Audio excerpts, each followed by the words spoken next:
Olá, pessoal da segunda série. Espero que todos estejam bem, que todos estejam se cuidando. Professor Ivan, mais uma vez com vocês, na videoaula de Química. Neste terceiro bimestre, as videoaulas serão postadas a cada 2 semanas. E da mesma forma como eu fiz no bimestre passado, também haverá textos para dar esse suporte às videoaulas. Na semana passada vocês já tiveram um texto para dar o suporte para essa primeira videoaula.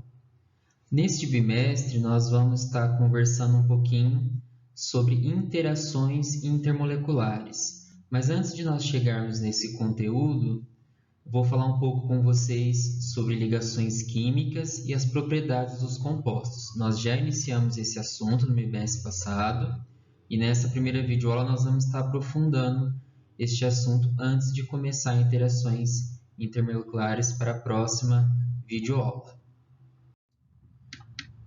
A primeira ligação química que nós estudamos foi ligação iônica, a segunda foi ligação covalente e nesta videoaula também estudaremos a ligação metálica.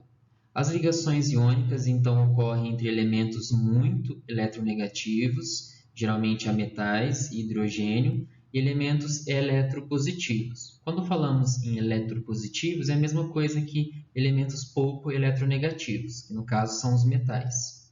Então, esse modelo de ligação iônica ele pressupõe os metais perdendo elétrons, tornando-se então cátions, que são os íons positivos, e os ametais e o hidrogênio ganhando elétrons, tornando-se então íons negativos ou ânions. Os compostos que são formados por ligações iônicas são chamados de compostos iônicos, e quando no estado sólido, de sólidos iônicos. Quais são suas propriedades de maneira geral? Possuem altos pontos de fusão e ebulição, ou temperatura de fusão e ebulição, TFTE, condutividade elétrica quando fundidos ou dissolvidos em água. Isso acontece porque os íons passam a se movimentar, então por isso ocorre a condução de corrente elétrica. São solúveis, em sua maioria, têm aspecto cristalino e são sólidos e possuem brilho. Exemplos de compostos iônicos, sempre eu gosto de falar desse exemplo, é o cloreto de sódio, sal de cozinha, e em água ocorre dissociação, no caso gerando os íons sódio e cloreto, cátion sódio e cátion cloreto.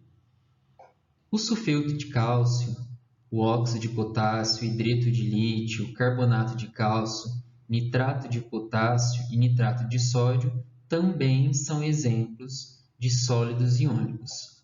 Mas gostaria de falar com vocês aqui que recentemente tivemos uma tragédia ocorrida no Líbano, que foi a explosão decorrente da decomposição do nitrato de amônio. E o nitrato de amônio é um sólido iônico. Ele tem aspecto granulado, é um sólido branco de aspecto granulado. E em água ele se dissocia formando íons amônio e nitrato, cátion amônio e ânion nitrato. O nitrato de amônio ele é usado como fertilizante, herbicida, inseticida, absorvente para óxido de nitrogênio, na fabricação de óxido nitroso, como oxidante em propelentes sólidos para foguetes, explosivos, etc. Quem quiser saber um pouco mais sobre a explosão, pode consultar o site da BBC Brasil, lá tem bastantes informações interessantes e vocês podem também ver a reação química que aconteceu, que no caso o nitrato de amônio se decompôs em N2O, óxido nitroso e água. Então lá vocês podem ver a reação química balanceada conforme estudamos no ano passado. As ligações metálicas nós não estudamos no bimestre passado e das 3 ligações é a ligação que geralmente cai menos em vestibular, até porque ela exige uns conceitos de ensino superior para serem melhor entendidas. No entanto, no ensino médio a gente vê um modelo mais amplo. O que são essas ligações metálicas? Então, elas ocorrem apenas entre metais, diferente da ligação iônica, que tem um metal com a metal, o hidrogênio. E como esses metais são pouco eletronegativos, o núcleo não exerce uma atração forte sobre os elétrons da última camada, Por isso, esse modelo prevê o que? Elétrons semilivres circulando em torno dos cátions, formando então retículos cristalinos perfeitamente definidos. No caso, os elementos ligados segundo este modelo dão origem às substâncias metálicas. Então, aqui nessa representação, nós podemos ver os cátions dos metais e os elétrons da última camada circulando entre esses cátions. Nesse caso, esse movimento aqui dos elétrons, nessa mobilidade, confere, né, a alta condutibilidade elétrica dos metais e das ligas metálicas. Então, nesse caso aqui, já falei uma das propriedades, né, são bons condutores de calor e eletricidade, a maioria são sólidos, possuem temperaturas de fusão e de ebulição bem mais altas que os sólidos iônicos, são insolúveis em água e em solventes orgânicos. E no caso, alguns metais da família 1A e 2A, grupo 1 e 2, são bastante reativos em água. Por exemplo, o metal sódio, ele, quando colocado em água, ele explode violentamente. São maleáveis e são dúcteis e possuem brilho. Importante, as substâncias metálicas, elas são representadas pelo símbolo dos elementos. Como não existe formação de moléculas ou fórmulas iônicas com as quantidades mínimas de elementos, então nós representamos o metal ferro como Fe, o metal cobre como Cu e o metal sódio como Na, porque não existe esse agrupamento de átomos formando um grupo mínimo, como acontece nas moléculas das substâncias moleculares ou nas substâncias iônicas. Aqui temos alguns exemplos de ligas metálicas. Então, o bronze, né, formado por cobre mais estanho, o ouro 18 quilates, que é o ouro usado em joias, formado por ouro mais cobre mais prata, e isso depende, né, se for um ouro branco, essa variação é diferente, e o ouro 24 quilates é puro ouro e não pode ser usado para joias, apenas o ouro 18 quilates. Agora vamos rever um pouquinho da ligação covalente que estudamos no bimestre passado e em seguida a gente aprofunda um pouco das propriedades desses compostos. Então a ligação covalente ela pode ser polar ou apolar, polar quando acontece entre átomos com diferentes eletronegatividades e apolar quando acontece em átomos com eletronegatividades iguais. A ligação apolar ela é formada por elementos iguais e temos aqui alguns exemplos, como o gás hidrogênio, o O2, o N2 e o Cl2.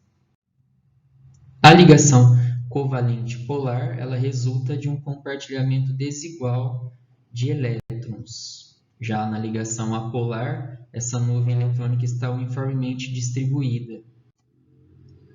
Um exemplo de ligação covalente polar entre dois átomos é o ácido fluorídrico, o HF. Então, o flúor é o polo negativo porque ele tem maior eletronegatividade, conforme estudamos no bimestre passado, a partir daquelas setas indicadoras na tabela periódica. Para moléculas com dois átomos, sempre uma ligação apolar gera uma molécula apolar. Ainda para moléculas com dois átomos, uma ligação polar sempre gera uma molécula polar. Então, moléculas com dois átomos, ligação apolar, molécula apolar. Ligação polar, molécula polar. Agora devemos ter atenção para moléculas com mais de dois átomos. Aqui nós temos que analisar a distribuição de cargas, porque essa distribuição pode ser homogênea ou heterogênea. Como saber isso? Eu prefiro ensinar pelo modelo de distribuição de elétrons. Então, no caso aqui do CO2, do gás carbônico, quando nós distribuímos aqui os 4 elétrons do carbono, nós temos 4 pares de elétrons compartilhados e não sobra par de elétrons no carbono. Quando não sobra par de elétrons, então nós temos uma molécula apolar. Então, apesar da ligação ser polar entre átomos diferentes, a molécula é apolar. No caso da água, que nós estudaremos bastante este semestre, aqui nós temos um par de elétrons compartilhado entre o átomo de oxigênio e hidrogênio. Aqui temos outro par de elétrons compartilhado e sobram 2 pares de elétrons no oxigênio. O oxigênio aqui é o polo negativo, porque ele tem eletronegatividade maior, ele puxa esses elétrons com mais força. Então, como sobra 2 pares de elétrons, a molécula é polar. Então, se sobrar 1 ou 2 ou mais pares de elétrons no átomo central, a molécula é polar. Se não sobrar, a molécula é apolar. Quais são as propriedades físicas dessas substâncias moleculares? Então, substâncias moleculares, todas essas que falei nos slides anteriores, são substâncias formadas por ligações covalentes. Quais são essas propriedades? Então, elas existem no estado gasoso, líquido e sólido, geralmente possuem temperatura de fusão e temperatura de ebulição mais baixos, se comparados com sólidos iônicos e metálicos. E aqui também podemos chamar, quando a substância molecular estiver no estado sólido, podemos chamá-la de sólido molecular. Então, um exemplo de sólido metálico é o ferro, de sólido iônico, sal de cozinha. Os cristais do cloreto de sódio são sólidos iônicos. E um exemplo de sólido molecular pode ser o açúcar, que no caso é apolar. Algumas são solúveis em água, que no caso todas que são solúveis em água são polares, e outras são solúveis em solventes apolares. Nós vamos voltar aqui no estudo de polar e apolar quando nós formos estudar solubilidade. Uma substância se dissolve na outra desde que as duas sejam polares, ou mais ou menos polares. Se uma for polar e a outra apolar, elas não se dissolvem. Normalmente não são condutoras de eletricidade, nem puros, nem quando dissolvidos em água. E aqui a exceção vai para os ácidos. O ácido clorídrico ou fluorídrico, por exemplo, quando em água, ocorre ionização, formação de íons. Também temos os sólidos covalentes. São formados também por ligações covalentes, mas diferentemente das substâncias moleculares, eles têm temperatura de fusão e temperatura de ebulição mais elevados. E nesse caso aqui, as ligações se estendem indefinidamente, não havendo a constituição de um grupamento definido, ou seja, não havendo a formação de molécula. Então, os sólidos covalentes são formados, eles formam uma rede tridimensional, como lá nos sólidos iônicos, e assim também, né, eles podem ter elevada dureza.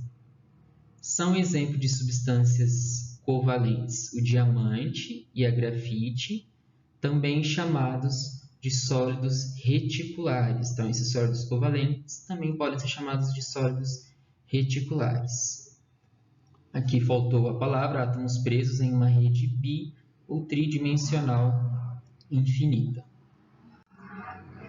Então, quais são as características do diamante e do grafite? Apesar de ambos serem constituídos por átomos de carbono, nós sabemos aí da nossa prática no dia a dia que o diamante ele é duro e o grafite ele é macio. Então a gente consegue explicar essas propriedades que nós enxergamos, ou seja, chamadas propriedades macroscópicas, nós conseguimos explicar essas propriedades observando o microscópico, ou seja, observando como esses átomos estão organizados.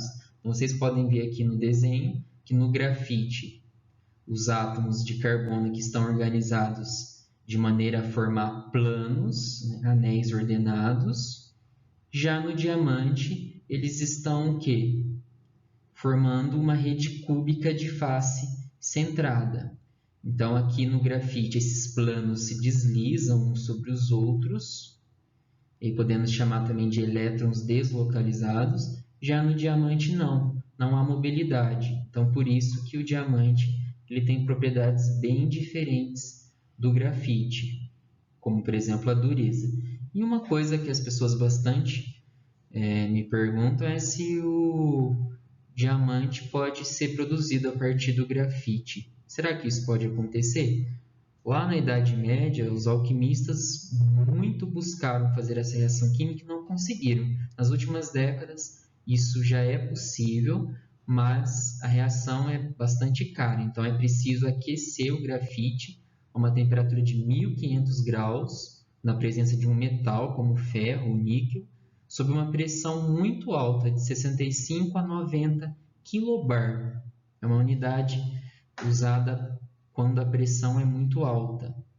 Então, temperatura alta, pressão alta, esse carbono se dissolve no metal e então forma o diamante. Por que é necessário um modelo de ligação entre moléculas para explicar as propriedades das substâncias moleculares? Então, nós falamos aqui das ligações iônicas, metálicas. Na ligação covalente, nós vimos a diferença entre molécula polar e apolar.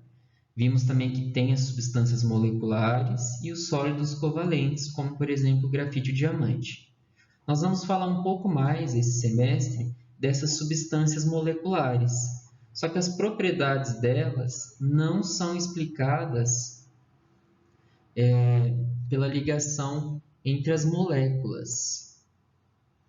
Desculpa, ela não é explicada pela ligação entre os átomos ali formando a ligação. É explicado pela ligação entre moléculas. Então, por exemplo, ao aquecer uma substância iônica, os íons eles vibram dentro do retículo até que deslizem uns sobre os outros, mas sem se afastar totalmente, caracterizando uma mudança de estado físico. E isso, no caso, ocorre pelo rompimento da ligação iônica. Mesma coisa nos metais, ocorre rompimento da ligação metálica quando ocorre vibração entre os cátions do retículo. Só que na ligação covalente não ocorre rompimento da ligação covalente na substância molecular. Ocorre rompimento das interações entre as moléculas. E é esse o próximo assunto. Então, a gente precisa de outro modelo, fora todos esses modelos de ligações, para explicar as propriedades físicas das substâncias moleculares, que é o nosso próximo assunto, interações intermoleculares. Então, aqui eu trago um resumo para vocês. As diferenças nas propriedades físicas dos compostos moleculares devem-se não só à ligação covalente entre os átomos, como também ao tipo de interação entre suas moléculas, pois não há rompimento das ligações covalentes. Também podemos chamar essas ligações químicas que estudamos como intramoleculares, e agora as ligações entre moléculas são chamadas de interações intermoleculares, que é o modelo explicativo, como eu já disse anteriormente, para as propriedades físicas dessas substâncias moleculares. Por exemplo, mudança de estado físico, temperatura de fusão e ebulição e solubilidade. Sugiro que vocês entrem nessa prática experimental. No caso, como não estamos na escola, então precisamos entrar nessa prática experimental virtual para tentar entender um pouco mais esse assunto. E o FET Colorado traz essa simulação bem interessante chamada polaridade da molécula. E nos plantões eu também estou trabalhando com essa simulação. Então não se esqueçam de entrar em contato comigo caso tenha alguma dúvida. E plantão ao vivo pelo Google Meet toda quarta às 13 horas. Aqui tem alguns sites bem interessantes para vocês consultarem, incluindo o do FET Colorado.